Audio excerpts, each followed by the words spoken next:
नमस्ते, मैं डॉक्टर सचिन जैन जयपुर से। कंधे में जब आपका डिसलोकेशन होता है या कंधा जो है बार बार निकलता है या उतरता है, तो ये क्यों होता है? तो कंधे में ये बॉल है ना, ये बॉल जो है कंधे को रोटेशन का काम कराता है और ये जो है सॉकेट है, इसको हम कहते हैं ग्लिनोइड। अगर बॉल और सॉकेट जॉइंट कहेंगे तो ये बॉल बहुत ही बड़ा होता है और सॉकेट बहुत ही छोटा होता है। तो ये मूवमेंट के लिए इसलिए हमको इतनी जो है मूवमेंट अच्छा प्रोवाइड करता है 180 डिग्री, है ना। नॉर्मली बाकी कोई भी जॉइंट इतना शोल्डर जितना मोबाइल नहीं है। ये इसीलिए है क्योंकि हमारा जॉइंट बहुत ही ज़्यादा मोबाइल है। बट अगर हमारा जॉइंट ज़्यादा मोबाइल है तो उसके साथ में वो अनस्टेबल भी है या उसके निकलने के चांसेस भी बहुत ज़्यादा है। तो इसीलिए भगवान ने हमें क्या दिया है, इसके स्टॉपर्स दिए हुए हैं। स्टॉपर्स, एक आगे का स्टॉपर आता है, एक पीछे का स्टॉपर आता है। तो ये स्टॉपर है, ये कंधे को बाहर निकालने से रोकते हैं। स्टॉपर मतलब हमारे वर्ड्स में लेब्रम या बैंकाट।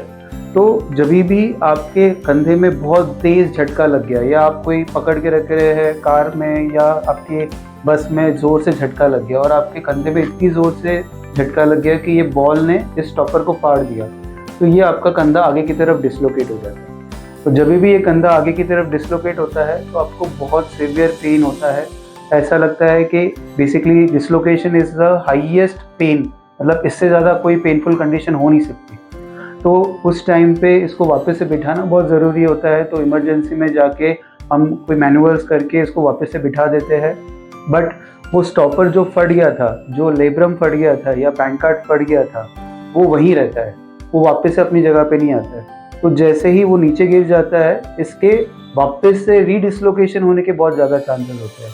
तो जब भी आपका कंधा इस पोजीशन में आ जाएगा वापस से, या कोई आप थ्रोइंग कर रहे हो या कोई क्रिकेट खेल रहे हो, है ना, या बैडमिंटन खेल रहे हो, तो ये कंधा वापस से आपका डिसलोकेट हो जाता है। और हमारे पास पेशेंट्स या एथलीट्स आते हैं जिसमें कम से कम 10 बार, 20 बार, 25 बार कंधा डिसलोकेट हो जाता है।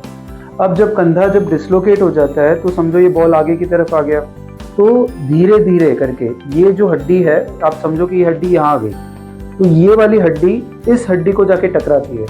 तो जैसे जैसे ये हड्डी को टकराती है तो आगे वाली हड्डी भी खाना शुरू कर देता है और पीछे वाली हड्डी भी खाना शुरू कर देता है।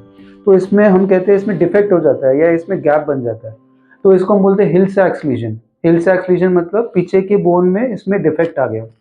तो ऐसे केसेस में हम क्या करते हैं, इसमें सिर्फ 3 या 4 छोटे चीरे लगते हैं दूरबीन से, यहाँ पे और इधर। ये 3-4 चीरों में हम क्या करते हैं, ये जो भी आपकी चिटकनी या लेब्रम या बैंकाट जो नीचे गिरा था, उसको हम छोटे छोटे सूचर एंकर्स आते हैं जो अच्छी क्वालिटी के मटेरियल होते हैं, जिसमें थ्रेड्स आते हैं, और वो हम वापस से इसको बाइट्स लेते हैं दूरबीन के सहारे ही, और उस जो भी लेब्रम फटा था उसको वापस से जगह पे सी देते हैं। सेम चीज़, जो पीछे हड्डी आपकी डिफेक्ट हो गया है और काफ़ी गहरा डिफेक्ट भी हो, तो भी हम पीछे से मांस को इसके हड्डी में डिफेक्ट में फिल कर देते हैं।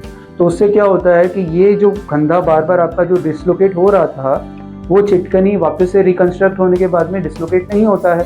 प्लस जो डिफेक्ट भी आपका बना हुआ था उसको भी हम भर देते हैं ताकि ये एकदम स्टेबल हो जाए। और 95 to 99% दूरबीन से इसके अच्छे रिजल्ट होने के चांसेस होते हैं। बोनी प्रोसीजर जो हम कहते हैं लेटार्जेट, जिसमें क्या करते हैं कि ये जो एक बोन है ये हम हटा के इधर लगाते हैं, वो भी एक प्रोसीजर है जो इंस्टेबिलिटी को प्रिवेंट करता है। बट वो ओपन सर्जरी होती है, इतना बड़ा चीरा लगता है, प्लस हड्डी आपकी कट के वापस से इधर लग रही है। आपका ओरिजिनल जो मांस था वो हम नहीं लगा रहे पर हड्डी लगा रहे हैं।